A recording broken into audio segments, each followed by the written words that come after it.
I've covered a lot of Sonic Robo Blast 2 mods over the years, but if you browse through my video library, it's no secret that I've always skewed primarily to reviewing characters. There's no real reason as to why, outside of the fact that over time I found there's generally more unique things to discuss between custom characters comparative to custom levels. Most modded characters will have a unique set of positives and negatives, especially at higher quality levels like the Chaotix or the Silverhorn pack, whereas most standalone level packs sort of blend together. There's quite a high level of reuse of vanilla assets like textures and music that make it difficult to pick out interesting points in a level's visuals and audio, and a lot of the level design tends to be fairly formulaic. The more interesting and experimental modded levels are usually found as part of SRB2's OLDCs, and, well, those are just too massive for me to give a detailed breakdown of individual stages and try and keep to my vague posting schedule. Carbon Isles, a mod by Sketchzelle, you might recall I covered some of their characters in the past, breaks the mode just a little. Most of the half dozen or so levels in the pack have one gimmick or another, or one level segment, that I haven't really seen before, and even if the execution is debatable, there's something for me to get my teeth into here. So, let's get into it.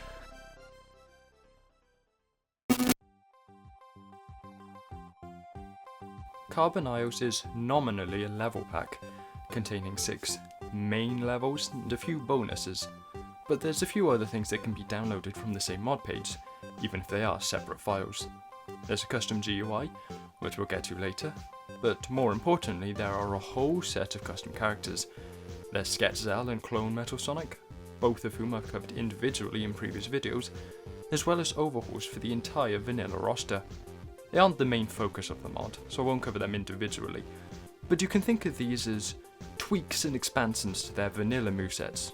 This isn't a modern or Adventure Sonic situation, where you're playing as a different character who happens to share the same name, nothing like that. As big as some of these changes are fundamentally, you'll be using the character in the same way as before, for the most part. That being said, I'm not a huge fan of most of these. I initially played through Carbon Isles as Sonic and Tails, and then played through it again as Sonic and Tails for this recording, but I've tested every character and they're mostly inoffensive. Fang and Tails can now both throw bombs using the custom buttons. Amy has a really powerful jump if you land on the ground while her hammer is active, plus a slow fall. Knuckles gets a dive and an insta-shield. While all of these are definitely more versatile than before, I'm not sure I'd exactly change how I use them because of these new abilities. Sonic and Metal Sonic are different, because they are quite different. Metal Sonic, outside of a new ability to fire energy blasts between a short cooldown, has had a major nerf to their hover. Instead of keeping you at a consistent height for as long as you maintain your speed, it now seems to act more like the glide, where you will always be losing height, and your speed just affects how quickly this happens. I didn't play a huge amount of Metal Sonic, but that's partially because this nerf made him feel really bad to play. It's seemingly primed, at least in my experience, to always fall just far enough so that no matter how far you're attempting to go, you will always be just barely too low to make it to your destination. Sonic, on the other hand, has just had changes to their abilities. Dash mode, homing attack, a double jump. You've seen it all before. The only reason it's any more offensive than the moveset tweaks of the others is that the homing attack cuts off all of your momentum, and the delay between you being able to chain homing attacks makes it feel really bad. You know those Sonic tubers who bitch about how newer Sonic games have you lose all of your momentum after each homing attack, and that makes those games unplayable? Well, I never felt that with those games, but this feels like what those Sonic tubers must feel like those games feel like. I think I got that right. If you wanted to play Carbon Isles, I'd either recommend you steer clear of installing the additional characters recarbonated pack, or stick to Tails, Amy, Fang, or Knuckles. Metal Sonic feels really bad, and Sonic is inconsistent with the strength of his new abilities, most of which just feel like they're slowing him down.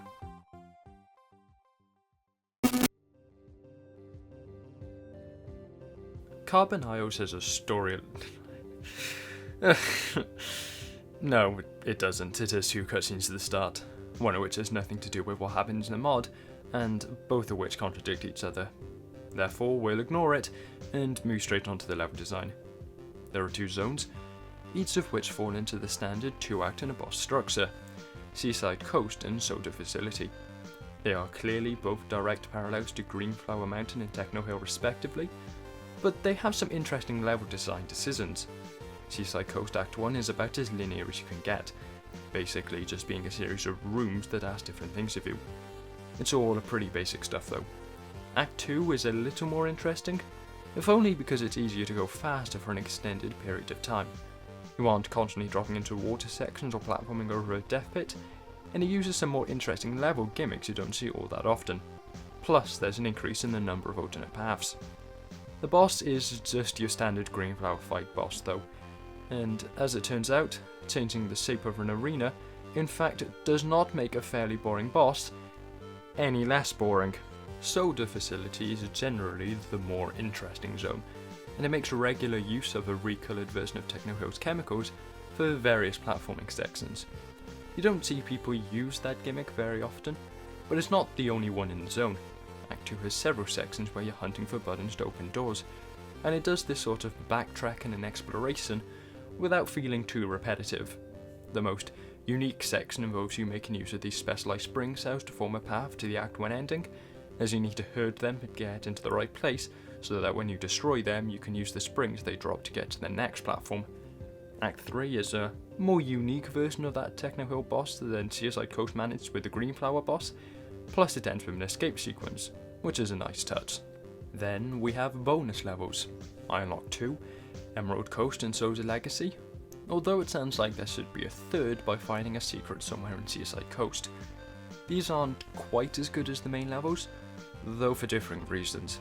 Emerald Coast is ridiculously short and not very interesting. It's not like there's much for me to talk about, just there isn't any zest to this. It's a linear run with no unique gimmicks, and it doesn't even replicate the entirety of the Sonic Adventure stage. Very meh. Soda Legacy, on the other hand, is quite small, but due to its structure is quite easy to get lost in. There's a point where you need to go back to effectively the start of the level, but due to how the stage is designed, you're not really directed to do that. It took me a couple of loops to realise what it wanted me to do, plus there's no checkpoints and one area at the end is very easy to die in. I suppose it is the legacy level, and if it was like this originally then the natural impulse is to keep it unchanged, but one arrow sign and one checkpoint is all it needs. And actually, that opens up a wider problem surrounding the level design. While the ideas are there, execution is a bit more contentious.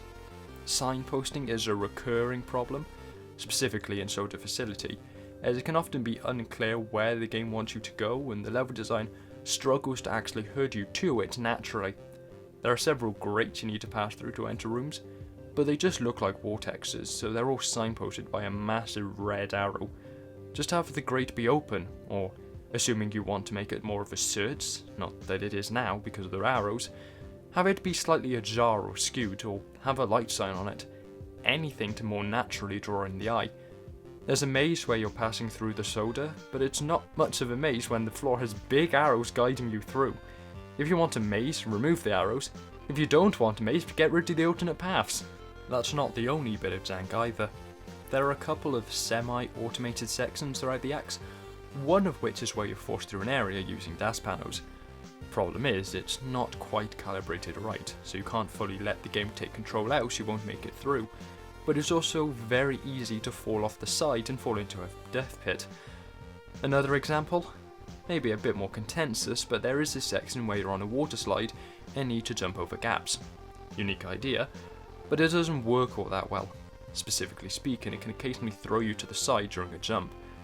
There's a couple of other things which are annoying, like some poor enemy placement or strange hitboxes, but the general trend is just that a lot of these cool ideas needed a couple more days testing and revising to reduce the jank and to ensure the execution is done more smoothly.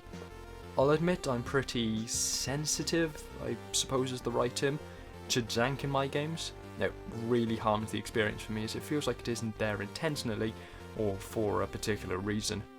Your mileage might vary, as some people accept jank more easily than others, but for me the level design, which is filled with plenty of cool ideas, is significantly affected in a negative manner by these little annoyances and frustrations.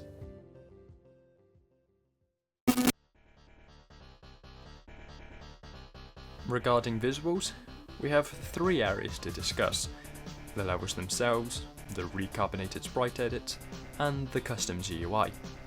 I'd consider myself to be a graphic designer first and foremost before video editor or YouTuber. This channel is a place for experimentation and refinement, hence why this channel is hardly peak design. So you'd like to think I have a lot to say about the GUI.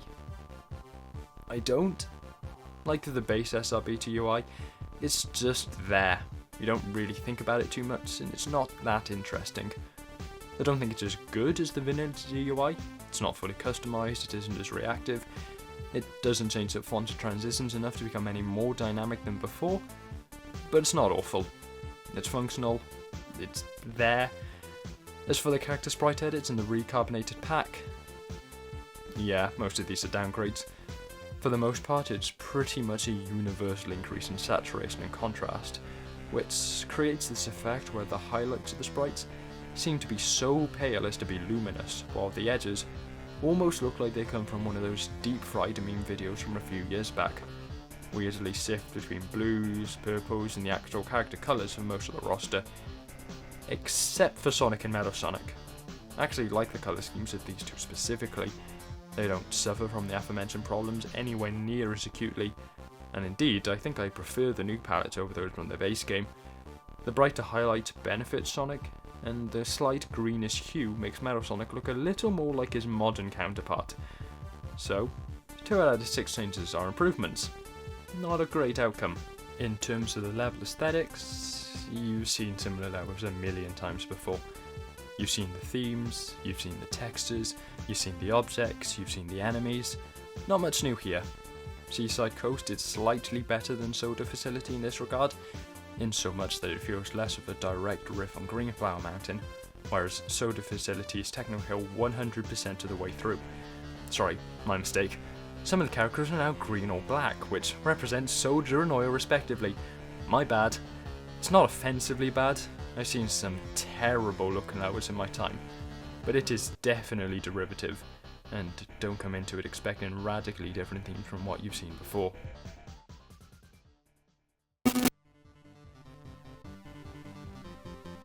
When looking through the user reviews for Carbon Isles on the SRB2 message boards, I saw a pretty scathing review that seemed to absolutely despise the music choices used throughout. They claimed that it was worse than Forces' infamous classic Sonic level themes, with their awful chiptune tracks that just burrowed into your skull like some sort of mass lobotomy attempt. And considering that, like most sane people, I really did not like those songs. I was expecting similar feelings regarding the songs here. But you know what? I quite like the music here. It's not brain-wearing like Undefeatable or Breakthrough Tour was when Frontiers released, or even the sort of music I'm adding to a playlist like Guardian Spider or most of the Final Fantasy VII remix songs were, but I enjoyed most of them. I'm no music or audio aficionado, so don't ask me why the songs are good. Maybe it's the tempo, the melody, the dynamics? I don't know music theory, I just like what I like, and I like these.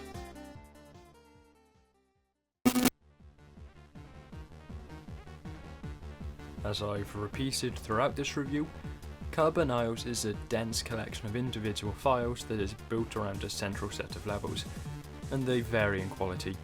The GUI, for example, that's maybe a 3 or 4 out of 10, seeing it's just an inferior version of the vanilla GUI, which hasn't even gone to the effort of being a complete overhaul. The roster is probably about a 5 out of 10, with some characters being superior to others, but those inferior characters generally having better colour schemes. But the levels themselves, the Carbon Isles, well, as I've already said, they're good conceptually, with unique design concepts and a fair amount of ambition for what seems to be, for the most part, a single developer. But the execution lets it down here and there, and leads to a final result with a fair amount of jank. I don't much like jank. Jank is the sort of thing that really pulls down a game for me, and I think I'll be giving Carbon Isles a final score of 5 out of 10 because of it. This review was carried out on demo version 2.3, but Sketchzelle has released images at demo 3, and it looks like I'll be looking at resolving at least some of my complaints. New zone layouts, hopefully looking at fixing up some of the minor frustrations and annoyances, Yes please. New zones? Would help make it feel a little more complete. It currently just stops right as it begins to pick up steam. More cutscenes? Thank you, it might make the story feel a little more, well, like it exists. Future updates seem promising, but the current version might still be worth a look. There are some strong foundations, and it's at most going to take up maybe 45 minutes of your time if you go to 100% it and try out multiple characters. But I hope you all enjoyed the video, and so.